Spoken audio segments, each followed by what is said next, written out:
এই মুহূর্তে সালাউদ্দিন আহমেদ কথা বলছেন, আমরা তার বক্তব্য শুনবো। তাদেরও আন্দোলনের সংগ্রামে যথেষ্ট ভূমিকা ছিল, তাদেরকে অবশ্যই মনে রাখতে হবে।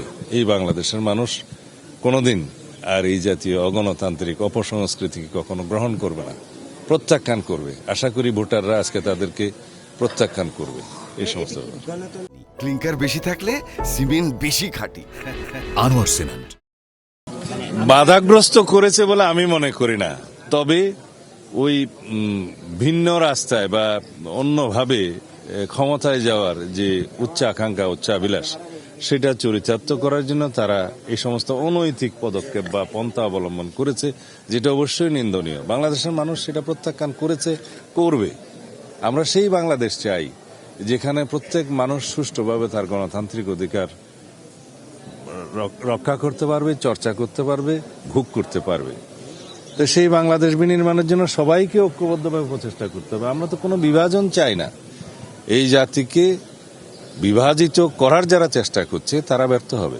এই জাতিকে ঐক্যবদ্ধ করে সবাইকে নিয়েই এই বাংলাদেশের অব্যাহত গণতান্ত্রিক যাত্রা শুরু করতে হবে, সমৃদ্ধি, অগ্রগতি, প্রগতির স্বার্থে, এবং সুশাসন নিশ্চিত করার জন্য ঐক্যের কোনো বিকল্প নাই। তা আমরা আশা করি সবাই সেটা অনুধাবন করবেন। ধন্যবাদ।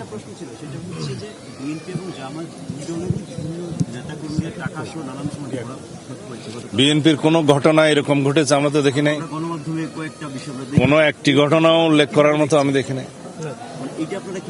না, বিএনপির কোন ঘটনা এরকম উল্লেখিত হয় নাই বা দেখা যায়নি বা মিডিয়াতে আসেনি। যদি একটিও থাকে আপনি বলতে পারেন। গতকালকে যে এনির যে পিএসসি 15 লাখ টাকা সবগুলো টাকা ধরা পড়েছে, ট্রায়াল হয়েছে এবং বিভিন্ন সংস্থা লোকজন ধরেছে, সবগুলো জামাত ইসলামের নেতা কর্মী। আমাদের কাছে সেটা ছাড়া, মিডিয়াতে ছাড়া অন্য কোনো রিপোর্ট তো দেখিনি।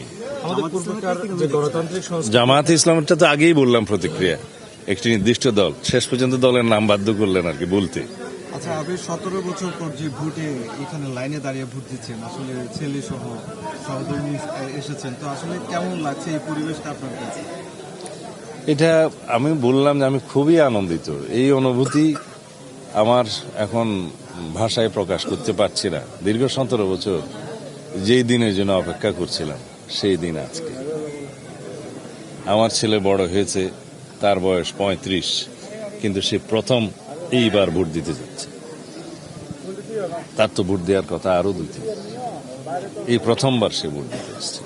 এবং আমি গতকালকে দেখেছি আমার এলাকা এবং বিভিন্ন এলাকার মানুষ অনেকেই বিদেশ থেকে এসছে ভোট দেওয়ার জন্য, আমেরিকা থেকে এসছে, দুবাই থেকে এসছে, ঢাকা থেকে এসছে। সবাই বয়োবৃদ্ধ লোকেরা উৎসব মুখর পরিবেশে কেমন যেন ঈদ ঈদ লাগছে তাদের, ঈদ উৎসবের মতো তারা এখানে ভোট দিতে আসছে।